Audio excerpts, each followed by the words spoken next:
All right, so as I said, I'm really glad to be here with you, and I'm glad to see some gray hairs out there. And for those of you who do not have that, you're just looking ahead. Let's share our wisdom. Okay, I chose the title, Moving at the Speed of Love, Blessings from the Forest of Aging, because that's been my experience of the aging process. And notice I did not title it Moving at the Speed of Love and All the Fun Things About Aging. The physical and cognitive changes, or in the language of the spiritual tradition I work with, diminishments, are real and often really hard. Aging takes courage, but a different kind than the courage we needed when we faced the significant challenges of building a career, raising children perhaps, and being a contributing member of society. In the Hindu tradition, there are 4 spiritual stages to life. The first 25 years are thought of as the student stage, focused on learning how to be a good member of society and preparing for the second, called the householder stage, where the energies are directed to the busyness of building a career and raising children, as I said, generally from age 25 to 50. Now, after a person has reached the end of their career and the responsibilities of raising children have ceased, approximately age 50 to 75, the spiritual seekers would enter the forest to study with spiritual masters in preparation for the last years of life, which would be spent as holy old beggars, untethered from the basic human needs of safety, security, esteem, power, and belonging, because they are living in a state of union with the divine. These people are truly able to move at the speed of love, which I hope to do someday, certainly not quite there yet. I'm in the stage of being a forest dweller, but I'm on the spiritual path, as I'm sure all of you out there are, and I really have faith that we will realize that stage someday, and the work we're doing now will make that happen quicker. There's a poet named Rosemary Watola Traumer who wrote a beautiful poem called The Question.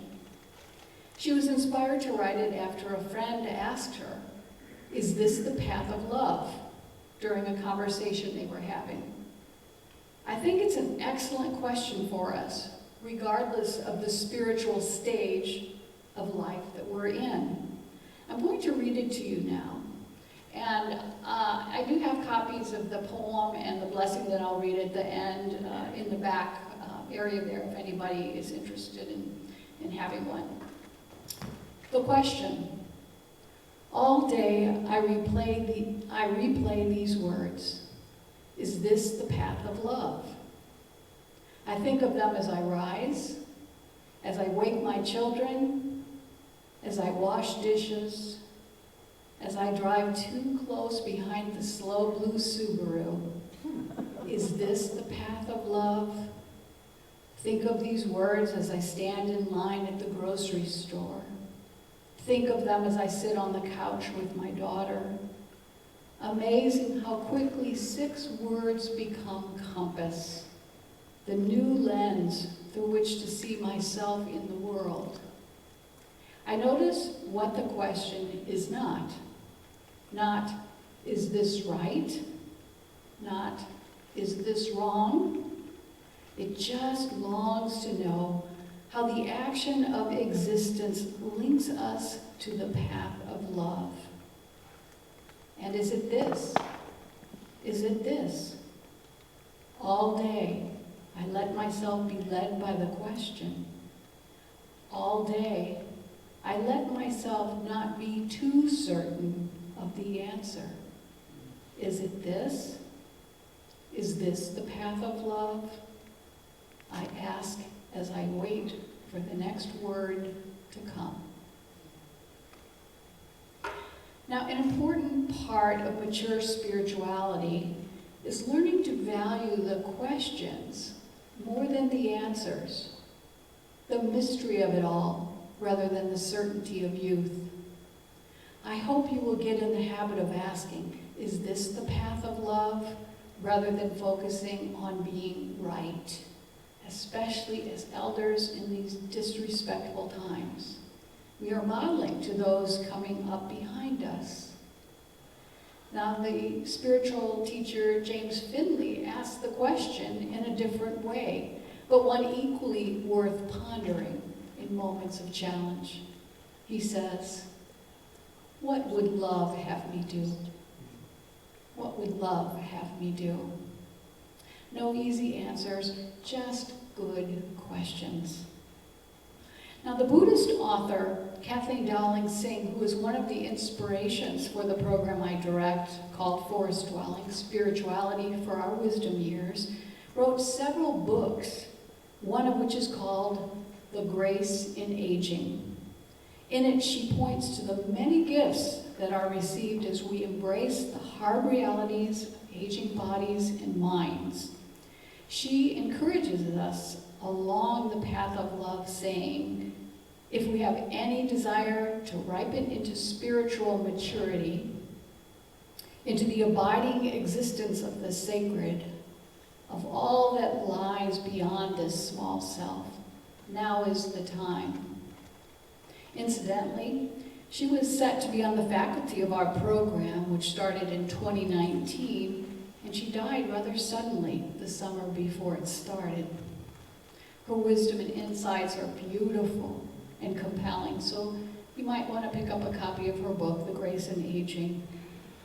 And another book that's really easy to read but really profound is called The Gift of Years by Joan Chittister. She talks about the blessings and the burdens of aging. The writer Henry Nouwen, from the Christian spiritual tradition, shares wisdom which also acknowledges both the pains and the hope, what he calls the paths to darkness and to light, saying that instead of looking at the weakness of old age as simply the experience of loss after loss, we can choose it as a passage to emptiness, where our hearts have room to be filled with the spirit of love overflowing. It is ultimate weakness, but it's potentially the greatest moment of our fruitfulness. Nouwen is distinguishing between the goal of achievement, which is absolutely necessary for the first half of life, and for the last part of life, the intention of leaving behind a legacy of fruitfulness, which is aimed at yielding a spirit of love and blessings to those we leave behind. Today, I hope to inspire and challenge you to become aware of how you are living in these last years of your life and the type of spiritual legacy that you will be gifting to those you leave behind. In a sense, this is about befriending what you cannot control, giving up the illusions that keep you afraid of aging and unable to travel down the path of abiding in the presence of divine love. I think it may be helpful to use a metaphor of how the ego, our center of consciousness in the material world, and the soul, our center of divine connection beyond the material, are operating together. It's a different relationship in the building stages of life than it is in the forest dwelling and holy old beggar stages. Anna Choi, who is an energy coach in the Taoist tradition, shares a teaching from her spiritual masters as to how the body, ego, and soul can work together. Think of the body as a rental car, which you will be using for some time and then returning. The ego is the driver of the car, and the soul is sitting in the back seat, blindfolded, because its energy is too high to see, so it needs the ego to drive it around. Yeah. Now think of this. What kind of driver were you in the time of your life when you had the desires, energy, and abilities to set the destination and race off for it, feeling large and in charge? This is the independence of our householder stage, when we sort of listen to that backseat driver, the soul, but we think we've got it. We're the ones in control. Now, imagine a time when you can no longer drive because of failing health, energy, a touch of confusion perhaps, and how important it is that we learn to ask others for help and go sitting back with the soul. What will it take for you to recognize the love that's been there all along and be willing to find the joy and freedom of letting youth do the driving? Do you really need that independence? Well, the ego thinks it does. And everything in our American culture, especially the consumer-focused, youth-oriented industry, promotes that notion. I hope you will no longer buy that as you enter into the forest of aging. And now is the time to listen to those whisperings of your soul, building hope and faith in its guidance. That's the road to freedom and joy in our old age, if we're willing to work with those diminishments as steps on the path of love. Now, in the time before you have to give up your driver's license, you can practice becoming one of those slow walkers and slow talkers. Actually, and slow drivers, who I admit I still occasionally glare at. The diminishment can move you from being a busy speed demon of younger days into a connoisseur of wonder. As the author David Haskell says, wonder increases as speed decreases. As we cover less ground, we uncover more. As we narrow the field of view, our horizons expand. Monks from the East know this. They say, in one breath is everything. Poets from the West know this also, says Blake, a world in a grain of sand. Wonder and awe, the soul is saying, slow down. Yeah. The soul is also encouraging us to let go as we experience the many losses associated with aging. Loss of mobility, the esteem we once held from our work positions, our quick thinking and memory recall, to name a few. So an important part of the path through the forest is to grieve these losses while mastering the art of letting go. A text from the ancient Hebrew tradition, the Kuzari, wisely pronounces that everything we love, we will lose. The Buddhist tradition has incredible teachings around the importance of impermanence, of non-attachment and non-clinging. And I love this quote from the Thai Buddhist monk, Ajahn Chah, who says, if you let go a little, you will have a little peace. If you let go a lot, you will have a lot of peace. If you let go completely, you will have complete peace and freedom, and your struggles with the world will have come to an end. You notice I have that memorized because I have said it over and over and over to myself. So another element of letting go is what I call the 3 R's of aging. Remember when we were kids, what were the 3 R's? Reading, writing, and arithmetic. Absolutely. Well, the 3 R's we need to learn to let go of at this stage of life are regrets, resentments, and resistance. When we do the demanding work of learning to let go of them, regrets are transformed into undeserving forgiveness and untethered gratitude. Releasing resentments opens us to a more spacious and untethered, compassionate way of being. And resistance surrendered becomes a path to serenity. Now, I encourage you to spend some time reflecting later on this question. What regrets, resentments, and resistance to the moment and to the soul's guidance are sapping your energy now?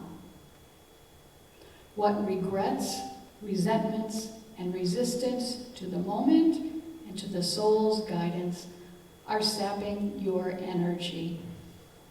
And please don't wait until you get a terminal diagnosis to do that.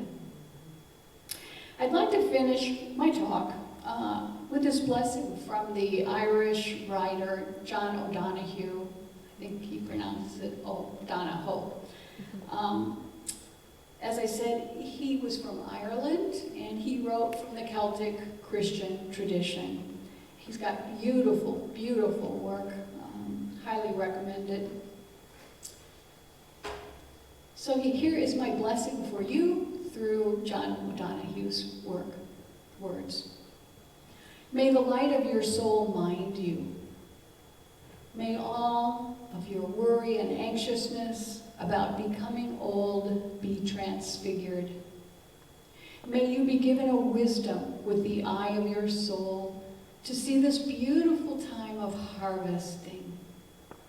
May you have the commitment to harvest your life, to heal what has hurt you, to allow it to come closer to you and become one with you. May you have great dignity.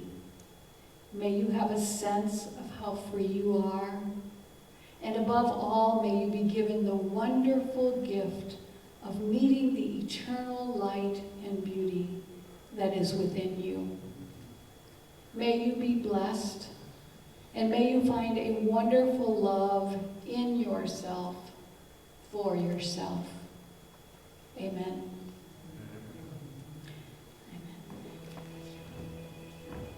Okay, I invite you now to settle into your posture of prayer, sitting comfortably in your chair, head held high, feet touching the floor.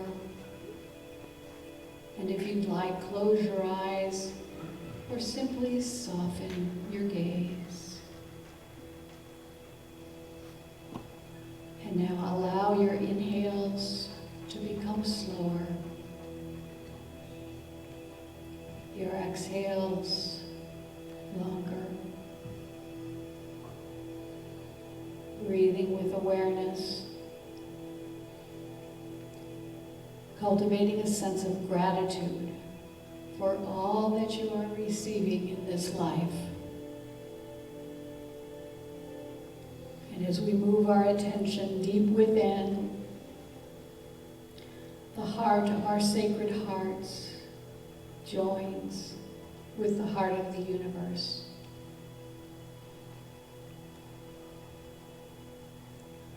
Holy Earth, Holy Cosmos, I bow before you with my whole being.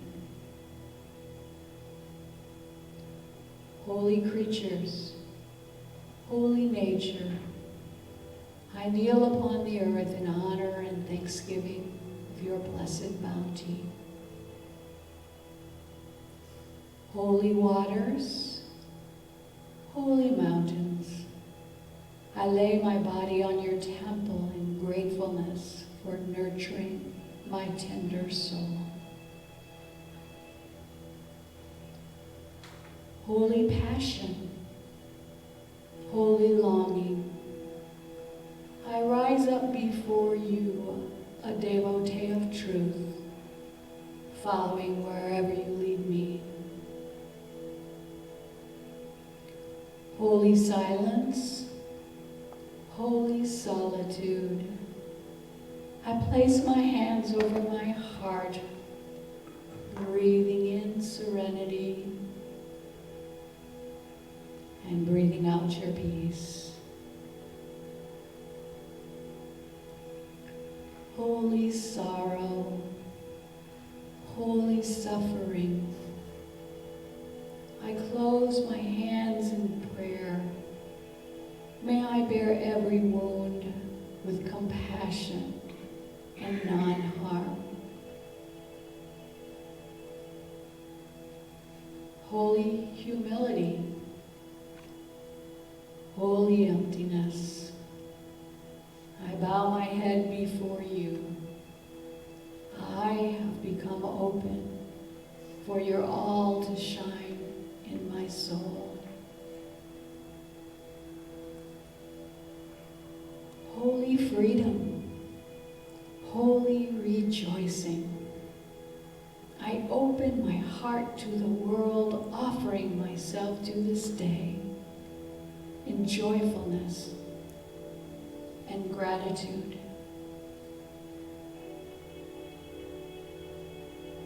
I'm going to read it one more time, and you can follow the directions I give for moving if you'd like, or you can remain still if that's best for you. So prepare to bow as you sit in your chair. Holy earth, holy cosmos, I bow before you with my whole being.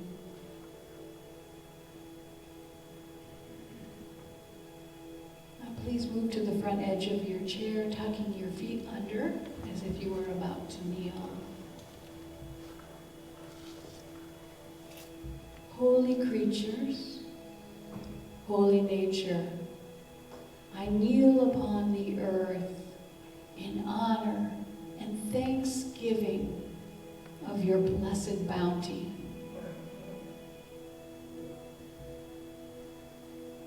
Now move your feet out in front of you and lean your torso back.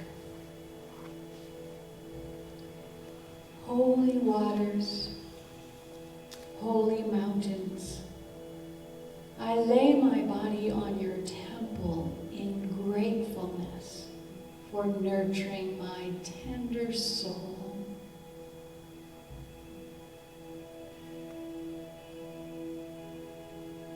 And now you can sit up straight or stand up.